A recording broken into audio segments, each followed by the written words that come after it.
tiers-lieux, c'est une formidable opportunité pour notre territoire. Ce sont des lieux de partage, ce sont des endroits où ceux qui veulent télétravailler, ceux qui veulent entreprendre, ceux qui veulent porter des projets peuvent se réunir.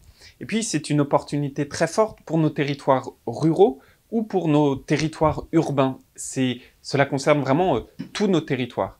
Et puis c'est également quelque chose qui répond à une aspiration de nos concitoyens. Beaucoup aujourd'hui veulent pouvoir avoir ces lieux de partage où chacun peut venir, se réunir, travailler ensemble, bénéficier des expériences des uns et des autres. Et donc aujourd'hui, le gouvernement, et plus précisément Jacqueline Gourault et moi-même, nous lançons cette grande politique en faveur des tiers-lieux.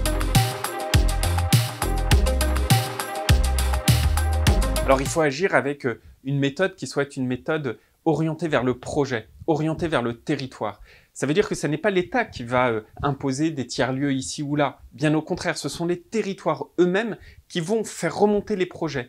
Parce que c'est en fonction des villes, en fonction des territoires que tel ou tel projet auront des spécificités qu'il nous faut prendre en compte.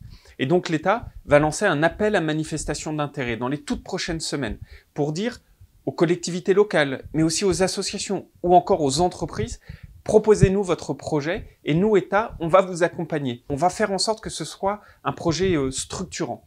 Et donc cet appel à manifestation d'intérêt, il sera lancé dans les tout prochains jours et il donnera lieu à 100 fabriques de territoire qui seront labellisées dès l'année prochaine, 2020. Et puis à 300 fabriques qui seront labellisées d'ici la fin de l'année 2022. C'est du très concret, c'est de l'approche projet, c'est comme ça qu'on fait avancer les choses.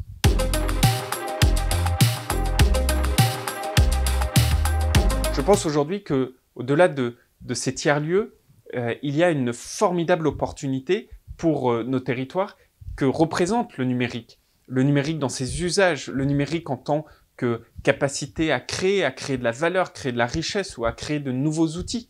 Et donc il faut absolument qu'on puisse développer ces compétences du numérique absolument partout. Moi je pense en particulier aux quartiers prioritaires de la ville. Je veux avoir une politique d'excellence tournée vers ces quartiers.